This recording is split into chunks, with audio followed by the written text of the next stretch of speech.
Mu kwogerako ne Bosa Sserunkuuma ng'ono yakulira ekibiina ki Sumayiyah Family, Evelyn gy'abadde azannyira atunnyonnyodde engeri gy'afunyemu amawulire g'okufa kwe. Abaana baakubidde nga bakyamuliko bokka.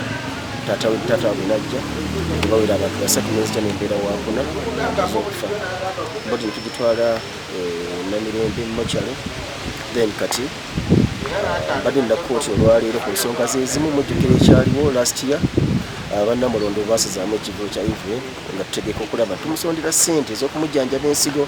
Ono gwe tusanze ku kkooti Makindye agamba abadde azze kubikira mulamuzi kuba Evelyn abadde omu ku bajulizi musango yabadde bagugulana nagwo ogw'okusazaamu ekivvulu kya Evelyn ekyali kiteekeddwa ku Muganzirwazza mu mwaka gwa 2020. Tiddo gamba nti sijja kujja nzija waakiri omulamuzi ekimugambe nti munnange omu ku bajulizi bange era adayinopanga yali yazzeeko wano emirundi giringa esatu nokuba nti mubaamu okwongezaayo nga mu prosesi ya kkooti tugamba akali ekiro ekiro kituuse tulimuleeta naye Mukama tusobozesa n'afa.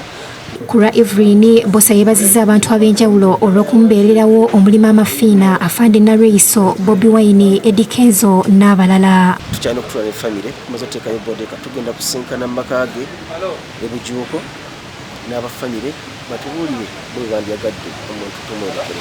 So tujja kuba tubategeeza babeere nga mukirungi naye nga kitalo nnyo olw'okuba nti abadde muntu w'abantu bonna. Yeebazizza nnyo infacti yali agenda ebweru yaŋŋamba ekigambo n'abapalisiti abantu gye mulina okwebaza tetasuubira nti anaakomawo naŋŋamba Bosa neebaliza nnyo no listing ina ekuba ndowooza era beebaza. Tutuuseeko maka Evelyn gy'abadde asula agasangibwa e Bujuuko era ng'eno embeera ebadde yanyiike.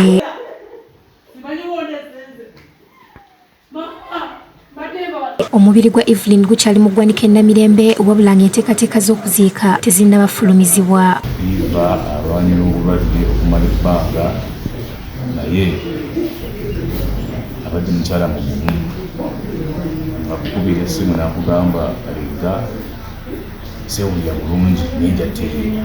Mikwano mwebale buli omu alina kyakoze ku bulamu bwa Eva.